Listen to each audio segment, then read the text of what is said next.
జాతీయ రహదారి భద్రతా మాసోత్సవాల్లో భాగంగా తిమ్మాపూర్లోని జిల్లా రవాణా శాఖ కార్యాలయంలో వైద్య శిబిరం నిర్వహించారు. శిబిరాన్ని deputy transport commissioner P Purushottam ప్రారంభించగా 200 మంది డ్రైవర్లకు సిపిఆర్ శిక్షణతో పాటు ఉచిత కంటి పరీక్షలు, జనరల్ చెకప్ నిర్వహించారు. కరీంనగర్లో విలేకరుల సమావేశంలో ఆయన మాట్లాడుతూ కొండగట్టుకు గత ప్రభుత్వం రూపాయి ఇచ్చిన రాజకీయాల నుంచి తప్పుకుంటానన్నా సత్యం చేసిన సవాళ్లను స్వీకరిస్తున్నానని తెలిపారు. కొండగట్టు వై జంక్షన్ కు ఎప్పుడు వస్తావో చెప్తాను, వచ్చి గత ప్రభుత్వం కొండగట్టుకు ఏం చేసిందో అని చెప్తానని సవాల్ విసిరారు.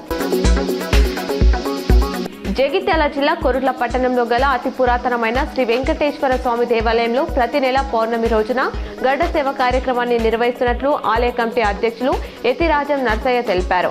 ఈ కార్యక్రమంలో మహిళలు ప్రత్యేక పూజలు నిర్వహించారు. శ్రీ వెంకటేశ్వర స్వామి దేవాలయం నుండి కొరుట్ల పట్టణ పురవీధుల గుండా స్వామివారి గరుడ సేవ వేం చేయగా మహిళలు, భక్తులు స్వామివారికి మంగళ ఆరతులతో స్వాగతం పలికారు.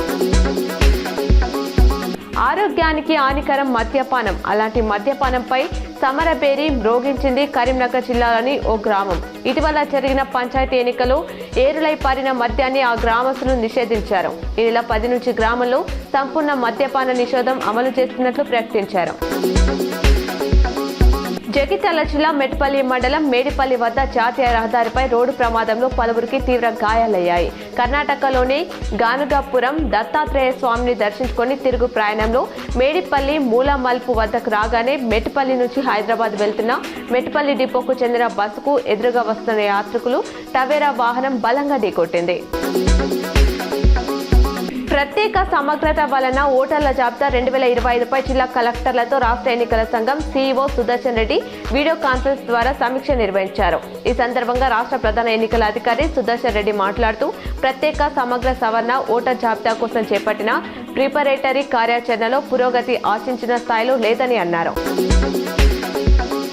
మున్సిపల్ ఎన్నికల నేపథ్యంలో ఓటర్ల జాబితా తప్పులు తడకగా ఉందని కరీంనగర్లో బీఆర్ఎస్ కార్యకర్తలు ఆందోళనకు దిగారు. నగర బీఆర్ఎస్ అధ్యక్షులు చల్ల హరిశంకర్ ఆధ్వర్యంలో మాజీ కార్పొరేటర్లు, టీఆర్ఎస్ నాయకులు మున్సిపల్ కార్పొరేషన్ కమిషనర్ ను కలిసి వినతి పత్రం సమర్పించారు. ప్రచురించిన ముసాయిదా ఓటర్ జాబితాలో తీవ్రమైన తప్పిదాలు ఉన్నట్లు తెలిపారు.